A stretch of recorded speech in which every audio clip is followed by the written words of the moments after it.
Hi, I'm Steve and welcome back to my channel. I will be rebuilding the engine block in this video. I'm going to put the crankshaft in, pistons and con rods in, the camshaft is already in here. I'm going to be putting timing chain on, front cover, front pulley. Then I'm going to get the distributor out and make sure that I get it orientated in the right direction.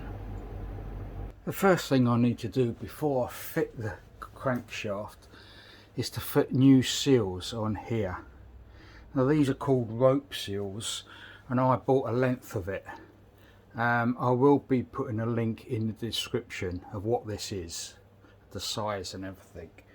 I think this is a little bit too big, and I think what's going to happen is when I put this cap on and tighten it down, it's going to stop the crankshaft from turning, so I might have to fiddle around with this to get it loose. Now in the book it says cut the end of this rope seal no more than 20 thou above this surface. Now it's very difficult to do that because it all splays out. That is above the surface, and this is level, so that is about 10 thou above the surface. I think 20 thou is too much. So what and this side is level, so I need to make this one 20 thou above the surface, and that's very difficult. So what I've got is a bit of this plastic shim, and it's 10 thou, and I've cut this out so it can go round the rope seal. And now I'm going to try to cut it 10 thou up with these two valet blades. It's easier said than done.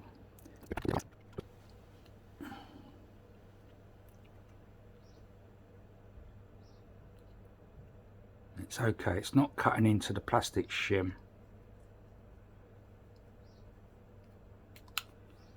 Okay. Oh, that's good. So that's nice and flat. And that's 10 thou. That's level. Well, I fitted that in. And it's kind of level here. But it's much tighter than I thought it was going to be. That's absolutely no good because that's going to create friction on that seal and create unnecessary heat. These rope seals have given me lots of problems. The problem is that this rope seal is too big in this direction, and it's very tight in the slot that way, so really this is too big. I've soaked these in oil. They was soaking in oil for a long time. The bottom one's okay, that's nice, but every time I've been putting the top one on, it's been making the crankshaft go tight.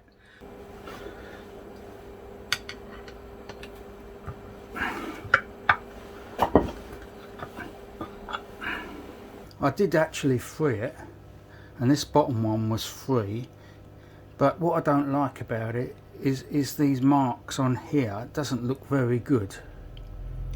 So this is why I've decided to take this out and fit the ones that I managed to find, which are the correct part number. Right, I've given up on these new seals, even though they're the correct part number for the Ford book.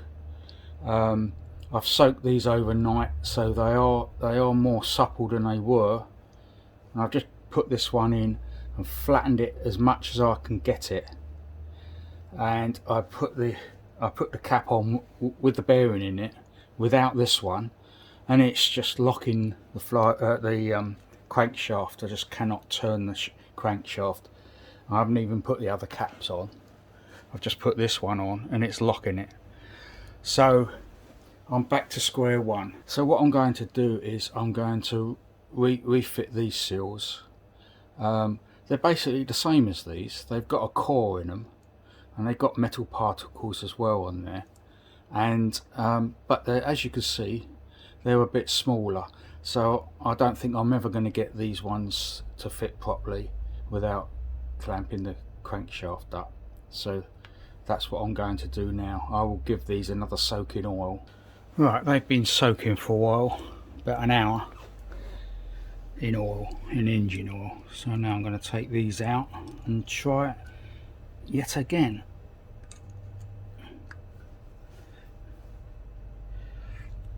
See, that's no good when it's like that. I don't like it like that.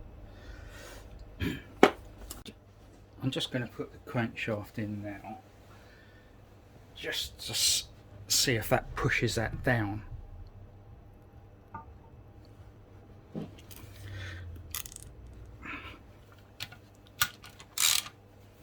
Yeah, see, that's good now. I can feel that is biting, and you can see as well. You can see it is wiping the diameter of it. So really, I've wasted my time waiting for parts and things. But sometimes these things happen.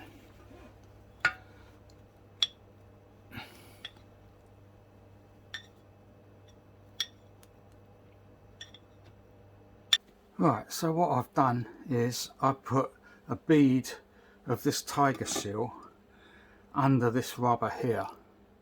This is not meant for this. This is meant for seam sealing under the bodywork, but it really does stick very well, and it is a very good adhesive.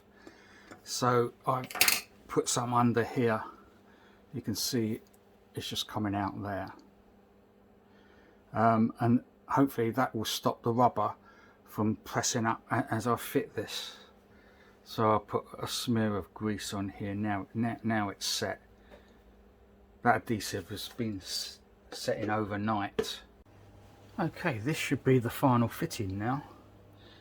I'll put some sealer on the ends of these rubbers here, so it seals there.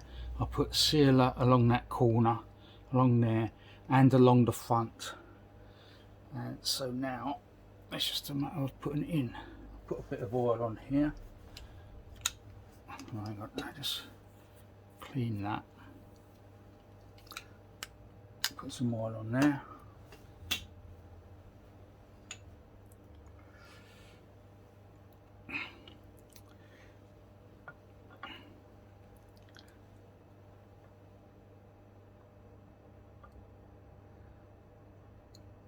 So using tiger seal on the back of these rubber seals has really been successful. It hasn't moved at all. The tiger seal was really good. It really sticks well, and these are not moving as I'm pushing it down, so it's very good.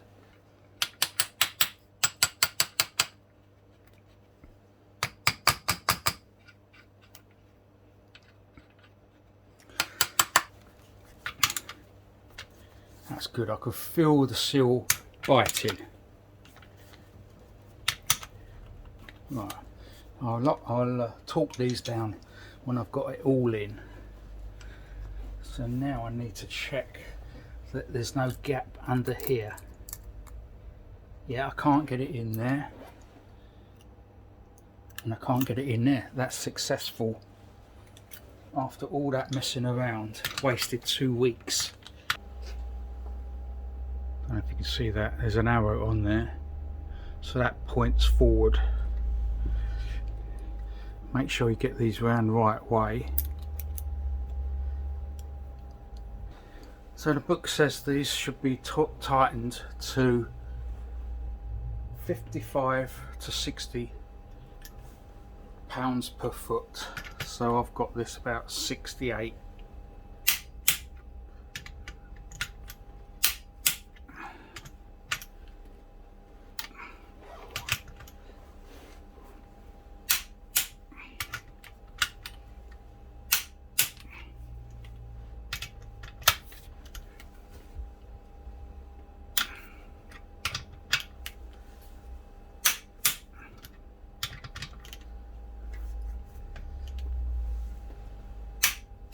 Right, that's done. Right, now the crankshaft's in, I've got to check the end float, because it mustn't be too loose and it mustn't be too tight.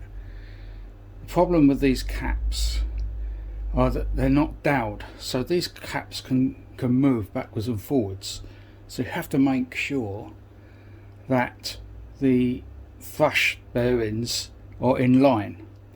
So what I've done is I've pushed it all one way towards me. I've pushed it all towards me, and then I've nipped these up and kind of pushed this that way. So then these two halves should be in line, because if you don't do that, you could get a false reading. It could be, they could be overlapped, so this could be too much that way and not giving enough end play. So in the book it says it needs to be between 4 thou and 12 thou. Now this is a very fine clock, and one revolution of this clock is 4 thou. So I've got it pushed towards me, and I'm going to push it towards the back. So that is 1, 2, 3, 4, and there's 5 thou there.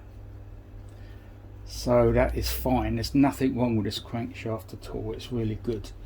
So I'm going to do the same thing on the camshaft, and the book says 2 to 10 thou.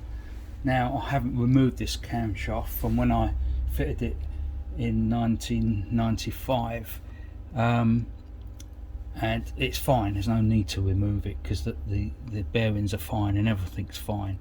So I've got this pushed to the front, and it's on 0, and that's 4 thou, and that's 5 thou. Say 5.5 thou. So that is kind of the middle limit, if you like. So that's good. 0 and 5.5 thou. So that is fine. So now I'm going to fit the timing chain. Now it was only just recently that I realised there's two types of timing chains for these. The earlier ones didn't have this adjuster, so they must be a shorter, must have less links than this one.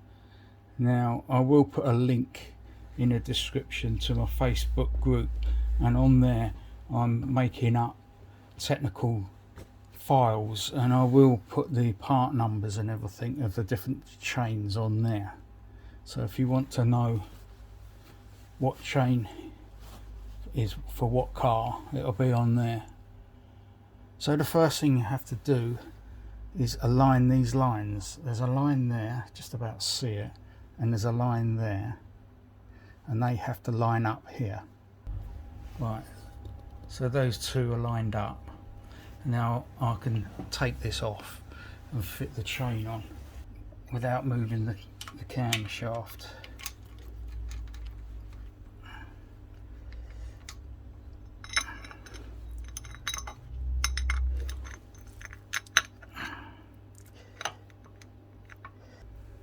No, that's not right. I think that's one link out.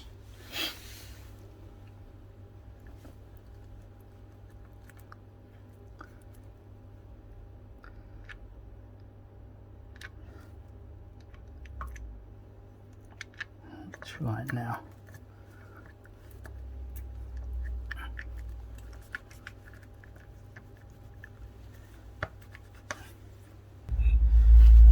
I'll turn it one revolution. Sorry, 2 revolutions, because it's 2 to 1. Keep that down. There's the line there.